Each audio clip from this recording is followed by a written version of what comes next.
Hey, let's talk Coachella Valley. Conrad Negron, your host. Today, we are at Dr. Leonard Feld's office. Dr. Feld, nice to see you. Hi. What's going on? Good to see you. It's very hot out here in the desert. Man, yeah, I feel that anybody that lives out here is a real hero. Well, at 122, it's the gardeners that are the tough guys. How about the pool guys that clean the pools? They're sweating, the gardeners, and just everybody that works here. They just going to and from work and getting in and out of the car. So today I burnt my hand on the outside of the car. I gotta put a towel around my. Oh, I have to get out and put my hands, brace myself. Dr. Phil, let's talk a little bit. You're a dentist. How long have you been practicing in the dentist industry? Well, I've been a dentist for a little over 40 years.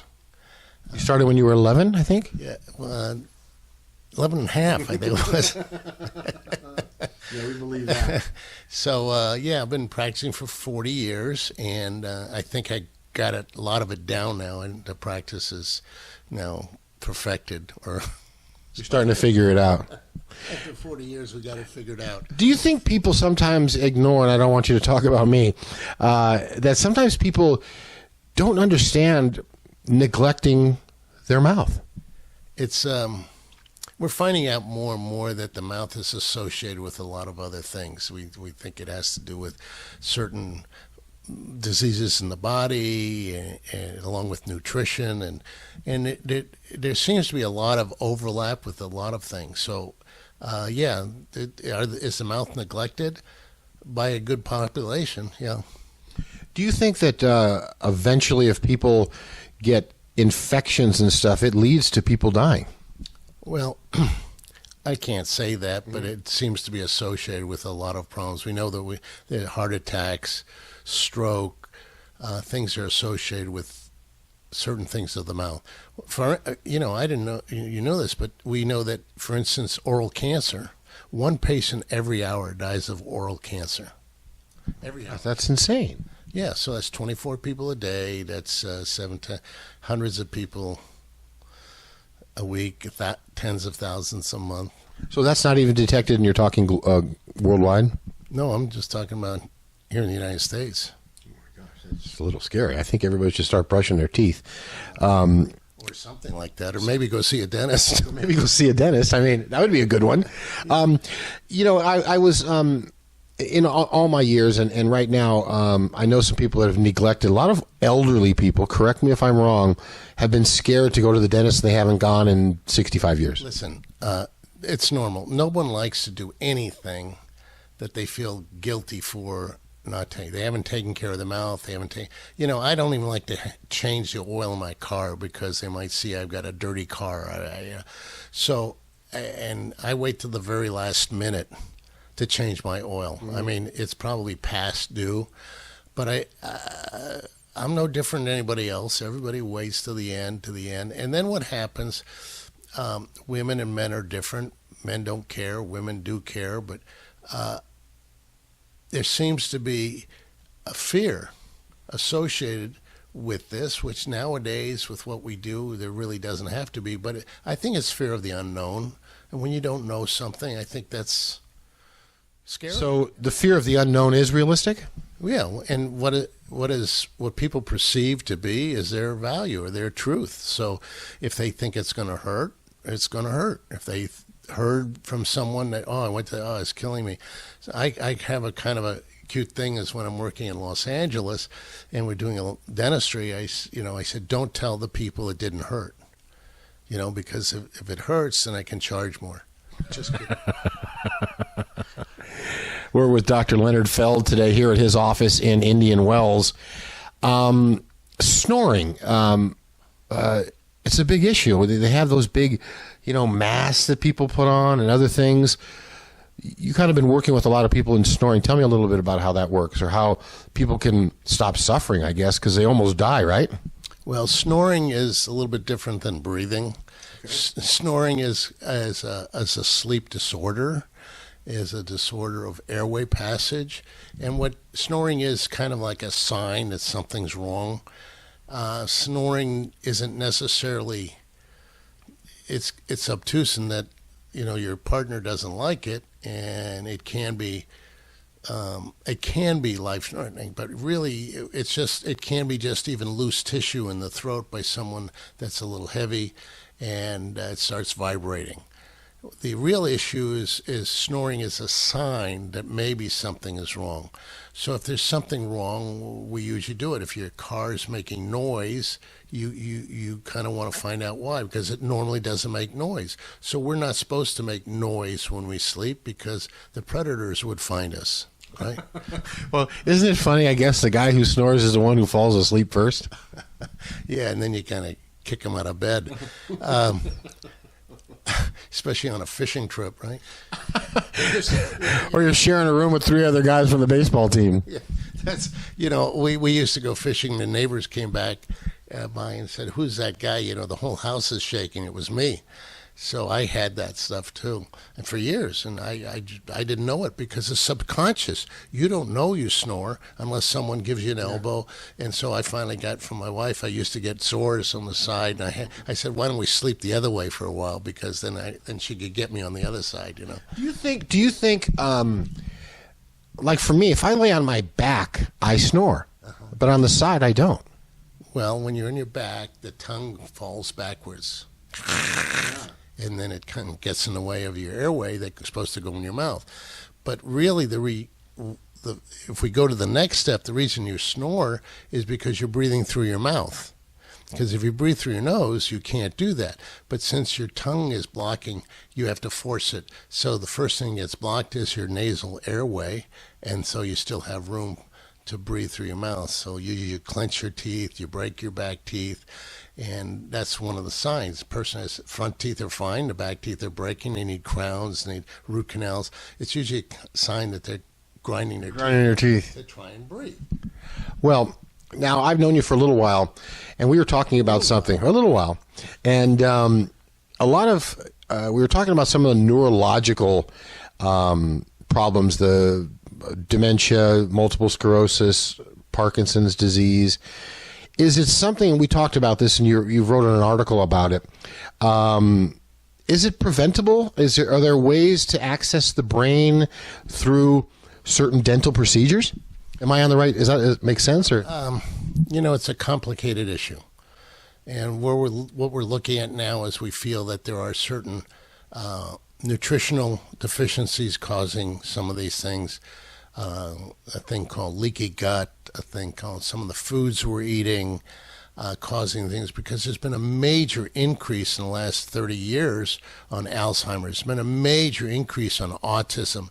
Major. I mean, where's this all coming from? Is it from the clothes we're wearing? Is it from the cars we're driving?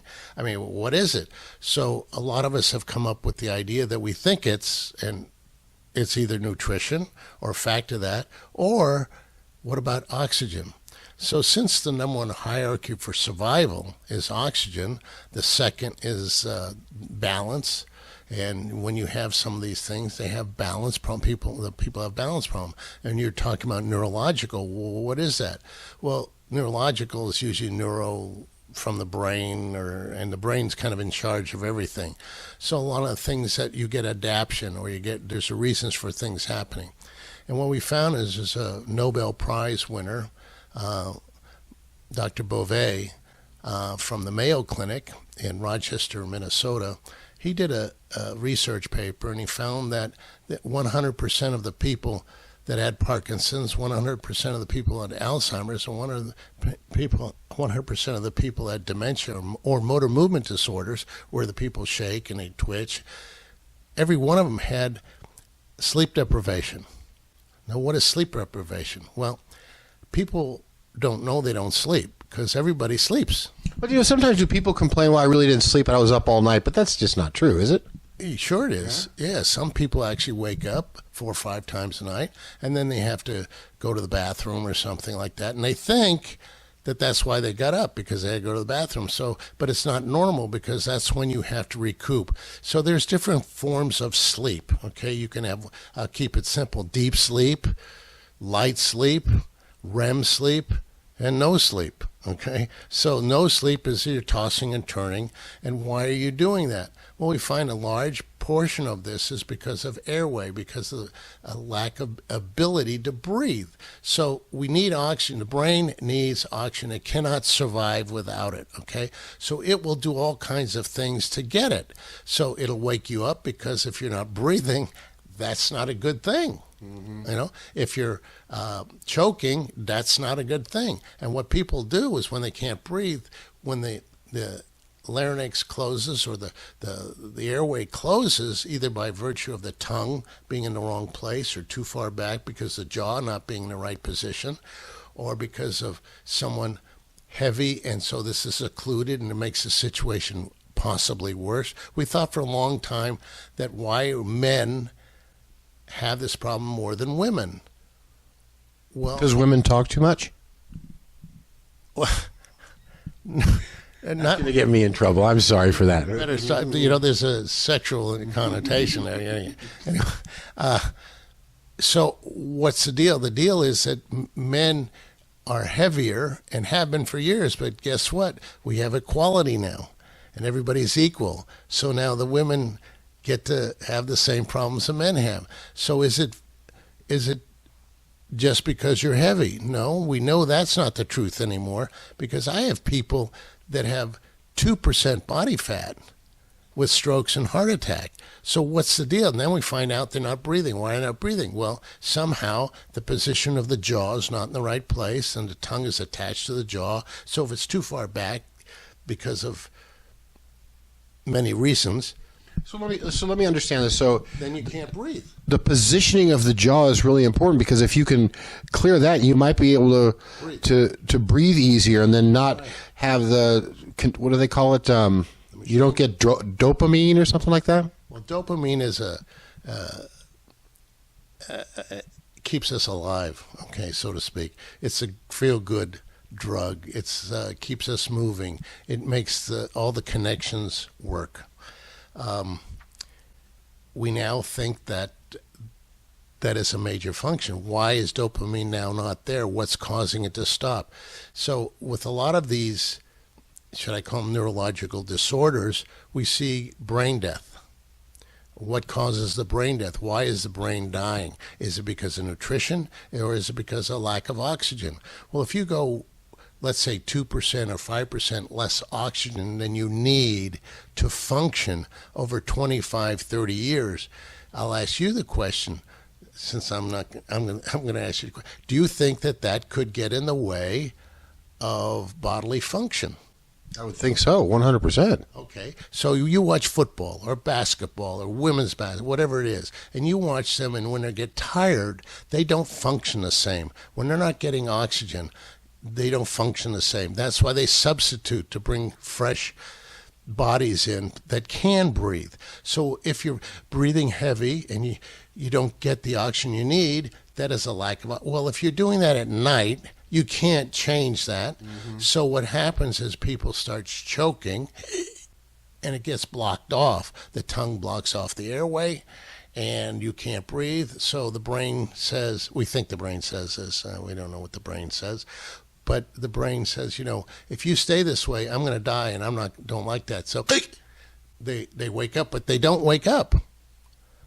That's like scary. Yeah, well, they wake up, but they don't wake up, okay, because it's subconscious. So you come out of it. However, the brain waves show that you're now awake, but you don't get awake like, oh, my God, I'm awake. You don't see that. So you don't feel it. You just, oh.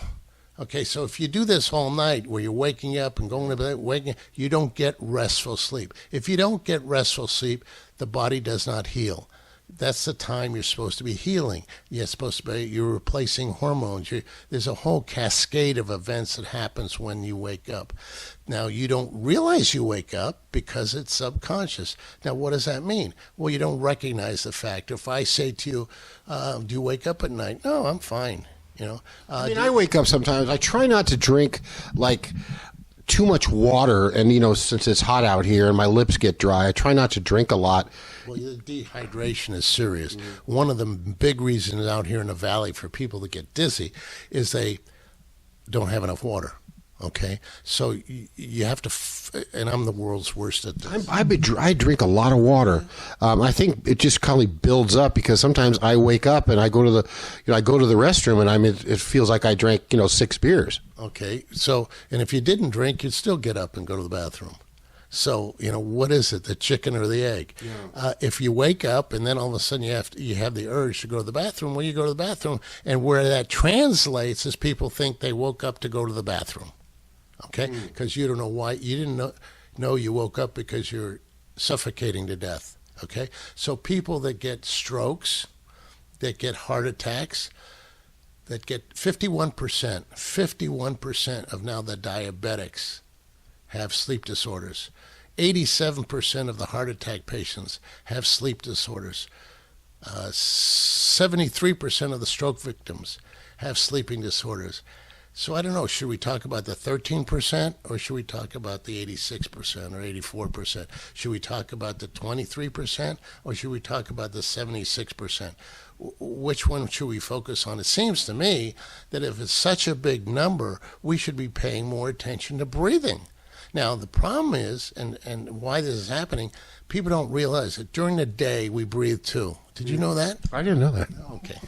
Well, it's because we treat the patient at night. Why? Because they make noise, they get up, they wake up tired, so that's it. But if you're tired, and you're probably going to be tired during the day, but that's because you didn't sleep at night. But if we have that problem at night, then there's a chance, and it's a more than 50% chance, that you have that same problem during the daytime too.